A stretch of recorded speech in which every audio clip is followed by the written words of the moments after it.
आज हम मौजूद हैं थाने शहर के गांव देवी परिसर में।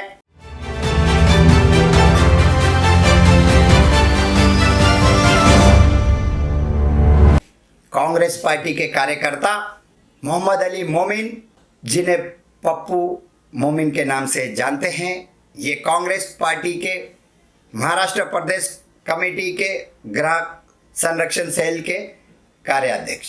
आज हम कुछ मुद्दों पे आपसे बात करेंगे, क्योंकि आपके राष्ट्रीय अध्यक्ष राहुल गांधी जी पद यात्रा निकाले हैं और ये खुशियों का त्यौहार है, दिवाली जिसे कहते हैं लोग।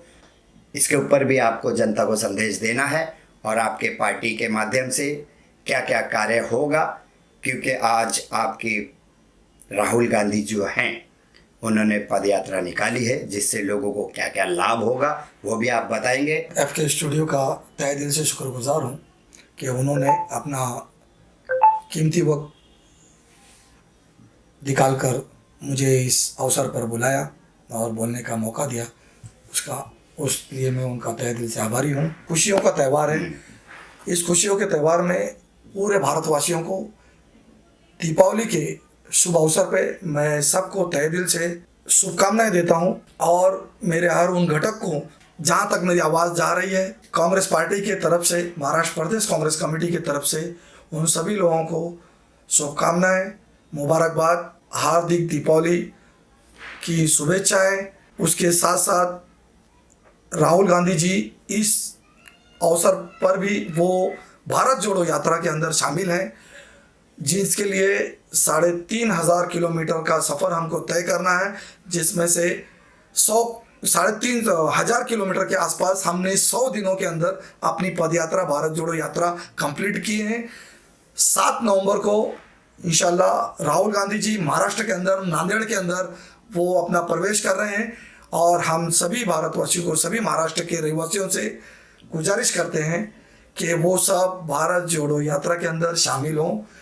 हमारी कांग्रेस पार्टी के सभी कार्यकर्ता, हर विभाग, हर घटक, हर सेल के सभी कार्यकर्ता कमोबेश थाना और विभिन्न जिले से, हमारे हर जिले से कम 2-2 हज़ार से ज़्यादा की तादाद में पब्लिक वहाँ पर हमारे कार्यकर्ता वॉलंटियर के रूप में राहुल गांधी जी के नेतृत्व में पदयात्रा में शामिल हो रही हैं, जिसमें से मैं खुद भी उनके साथ में एज अ वॉलंटियर मैं उनके साथ में शामिल रहूँगा। ग्राहक संरक्षण सेल के सभी ग्रामीण और शहर के 60 जिला के जिला अध्यक्ष उस यात्रा के अंदर सहभागी होकर 19 दिन महाराष्ट्र के अंदर राहुल गांधी जी का निवास होगा, पदयात्रा होगी, उसके अंदर पूरे 19 दिन हम महाराष्ट्र के कार्यकर्ता उसको यशस्वी करने में पूरी जी जान से उनके साथ खड़े हैं और उनका स्वागत करते हैं। यानी कि तन मन धन से हम सब इस यात्रा का हम इंतजार ही कर रहे हैं। जो आप बहुत कम वक्त बचा है, 7 तारीख को इस इंतजार की घड़ी हमारी महाराष्ट्र के कार्यकर्ताओं की और महाराष्ट्र के मूल निवासियों की ये इंतजार की घड़ी खत्म होने वाली है। 7 नवंबर को सभी महाराष्ट्र के रहवासियों से विनती है, जो जहां पर है, जिस तरह है, जिस अवस्था में है, वो इस यात्रा में शामिल होने की कोशिश करें और इस यात्रा को सफल बनाएं। पप्पू मोमिन जी, यदि आपको ये राहुल गांधी जी से मिलने का मौका मिलता है तो थाने शहर की वो कौन सी समस्या होगी उनके बीच आप रखेंगे? देखिए, थाना महाराष्ट्र का एक स्मार्ट सिटी माना जाने वाला जिला है। थाना शहर कॉरपोरेशन का पूरे महाराष्ट्र के अंदर सबसे बड़ा बजट निकलता है कॉरपोरेशन का, मगर उसके बावजूद आज मूलभूत सुविधाएं SC ST OBC समाज को मिल नहीं रही है। लोगों को इस कदर जुल्म हो रहा है, तकलीफ का सामना करना पड़ रहा है। ना तो रोड है जगह पे सही, ना कोई चीज़ है। बहुत से ब्रिज तैयार हैं मगर उसकी उद्घाटन के लिए विलम्ब किया जा रहा है। और दीपावली के इस अवसर पे मैं आपको बताना चाहता हूँ, एफके फोकस न्यूज़ चैनल को मैं खास तौर से एक चीज़ बताना चाहता हूँ कि दीपावली के अवसर पर महाराष्ट्र गवर्नमेंट ने जो उन लोगों को भेंट के तौर पे जो 4 अनुदान उनको देने का उन्होंने वादा किया था, वो अभी तक हमारे भाइयों तक, हमारे महाराष्ट्र के रहवासियों के पास दीपावली के अवसर पर अभी तक पहुंची नहीं है। इसके अंदर बहुत बड़ा घोटाला नज़र आ रहा है हमको। कृपया इसकी राहुल गांधी जी से हम करेंगे कि कृपया आप अपने नेतृत्व में इस सरकार से अनुरोध करें और इस महाराष्ट्र की जनता को जो चीज़ नहीं मिली है उसको आपके माध्यम से वो चीज़ पूरी पड़े। हमको किसी सरकार की ज़रूरत नहीं, बस हमें आशा है कि हमारी कांग्रेस पार्टी फिर से आ जाए तो कम से कम गरीब भूखा नहीं सोएगा। ठीक है, गरीब भूखा नहीं सोएगा, ये तो सभी लोग मानते हैं। इस बात को बहुत गंभीरता से लेनी चाहिए कि कोई भी गरीब भूखा ना सोए। और इस वक्त पप्पू मोमिन जी, आपके सामने एक ही सवाल है कि ज़्यादा वक्त तो नहीं दे पाएंगे राहुल जी आपको, तो कम समय में आप कौन सी बात उनको कहेंगे कम समय में, क्योंकि पद यात्रा है, रुकना नहीं है, चलते चलते में और कौन सी एक लाइन ऐसे कि भूल जाएंगे या फिर आप सोचेंगे नहीं बोल पाया। हमारा राहुल गांधी जी से एक ही हमारी दरख्वास्त रहेगी, महाराष्ट्र के और भारतवासियों की तरफ से मैं ऐसा समझता हूँ कि ये बहुत ज़रूरी है कि हमारी जो विद्युत महामंडल जो है, जो प्राइवेटेशन हुई है, कृपया इस प्राइवेटेशन को बंद करें।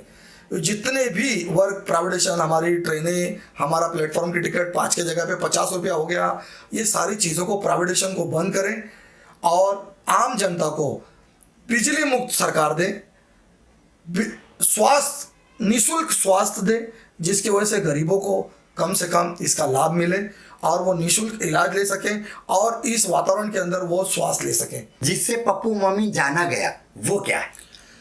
देखिए, मैं बीते 30 सालों से मैं समाज में स्वास्थ्य विभाग का काम कर रहा हूँ। मेरे सामने एक गरीब तबका जो रोड पे बेचारे को कोई पूछने वाला नहीं रहता है, एक्सीडेंट हो जाता है, ऐसे लोगों को मैं यहाँ के जिला रुग्णालय में ले जाके निःशुल्क इलाज करवाता हूँ और उसको उसके डिस्चार्ज होने तक की पूरी खबर लेता हूं और उसके परिजन जब तक नहीं आते तब तक मैं और मेरे कार्यकर्ता कांग्रेस के उसके साथ होते हैं, उसके खाने पीने हर चीज़ का ख्याल रखते हैं। और ये मुझे इसको 30 साल हो गए। 30 साल से मैंने बहुत ऐसे काम किए, बहुत ही पीड़ित जलित महिलाओं को मैंने इंसाफ दिलाया और इस कोरोना काल के अंदर कमोबेश 300 से ज़्यादा मुझे अंतिम संस्कार करने का सौभाग्य प्राप्त हुआ कि जिनके पास बेटे अपने बाप को अंतिम संस्कार के लिए नहीं जा सकते थे। और ये कोरोना काल ही ऐसा था कि छूत की जैसी एक बीमारी थी, एक बहुत बड़ा बवाल था कि ये बीमारी थी क्या था, ये अभी तक गंभीर रूप से समझ में नहीं आ रहा। लोग हमारे अपने बीच में से छूट गए, उनकी आत्मा को शांति हो। और जो हमारे भाई मुस्लिम भाई जो इस बीमारी के जैद में आकर जो बेचारे इंतकाल हो गए, अल्लाह उनको जन्नतुल फिरदौस में आला मुकाम अता फरमाए, ये मैं दुआ करता हूँ आपके न्यूज़ चैनल के माध्यम से। राहुल गांधी जी को मेरा एक संदेश है कि कृपया महाराष्ट्र और विभिन्न आप ऐसा कोई डेलीगेशन लेके आए जिससे कम से कम इस गरीबों को निःशुल्क स्वास्थ्य विभाग मिले, क्योंकि जब पीड़ित होता है ना, पीड़ित के पास कोई नहीं होता और उसको बिगर पैसे के उसका एक केस पेपर भी नहीं बनता। उसको कम से कम उसका इलाज हो और उसके पास अगर देने वाला कोई नहीं तो उसको निःशुल्क जांच करके उसको डिस्चार्ज किया जाए। पप्पू मोमिन जी, आपको कोई शेर याद आ रहा है? जनता के हित में एक शेर कह दीजिए आप। नहीं, शेर तो नहीं बोल पाऊंगा, मेरी यादें ही ऐसी हैं जी, कुछ यादें मैं यादें पेश कर सकता हूँ, क्योंकि हर वक्त आज भी मुमरा के कई रहवासी हैं जो जुल्म सहकर बेचारी नारी को जलाया जाता था और उसको कारण दिया जाता था कि वो डिप्रेशन के अंदर वो जल गई या ऐसा हो गया। बट कमोबेश 62 जले हुए औरतों के मैंने स्टेटमेंट लेके केस फाइट किया है, जिसमें से 25 से ज़्यादा औरतों को मैंने इंसाफ दिलाया है और बहुत सी औरतें आज भी जिंदा सही सलामत अपने परिवार के साथ में जिंदगी गुजार रही हैं। और इस चीज़ का मुझे बहुत और मेरे कांग्रेस पार्टी का कार्यकर्ता होने के नाते इस चीज़ का मुझे अभिमान है कि मुझे ये काम करने का अवसर मिला। इस 30 सालों में मैंने बहुत से काम किए, बहुत से पेशेंट को रोड पे से उठाया, उनके पैरों में कीड़े पड़े, उन लोगों के मैंने फुटपाथ पर जाके ड्रेसिंग की, फुटपाथ पर जाके उनकी ड्रेसिंग की। मेरे से जितना बना उतना किया, जितना मैंने आज प्रैक्टिस ली स्वास्थ्य विभाग के साथ में रहकर, जितना मैंने सीखा कि फर्स्ट एड आपातकालीन जो मुझे देना है, जो पेशेंट को जो ज़रूरत होती है एक्सीडेंट होने पर इस अवस्था में, वो सब किया। उसके बाद उनको अस्पताल के अंदर और हमारे डॉक्टर का इस चीज़ को श्रेय जाता है, उन्होंने मेरी हर पेशेंट के ऊपर जाति से उसके ऊपर ध्यान देकर उस पेशेंट को बचाने का कोशिश किया और उनको स्वस्थ निरोगी बनाकर अस्पताल से उनको डिस्चार्ज दिलाया। क्या बात है। आपके फैमिली से इसमें किसी को आपत्ति होगी या फिर सपोर्ट होगा, किस तरह से? नहीं, इस बीच में मैं सबसे बड़ा इस काम करने में मुझे सबसे बड़ा मुझे सपोर्ट मिला है और राजनीति के इस स्तर पे मुझे पहुंचने में जो मुझे स्तर मिला है उसके अंदर मेरी बीवी जायदा मोमिन का बहुत बड़ा हाथ है, जो मुझे रात दिन बेचारी ने मुझे हमेशा सहयोग किया और आज मैं यहाँ तक पहुँचा हूँ और समाज का जो मैं सेवा करने का जो मुझे अवसर मिला उसके अंदर कहीं मेरी बीवी का भी बहुत बड़ा हाथ है। कुल मिला के यही है कि हर कामयाबी के पीछे एक औरत का हाथ होता है और पप्पू मोमिन जी के जो जीवन साथी हैं, लाइफ पार्टनर जिसे कहते हैं, उन्होंने बखूबी ये रोल निभाया।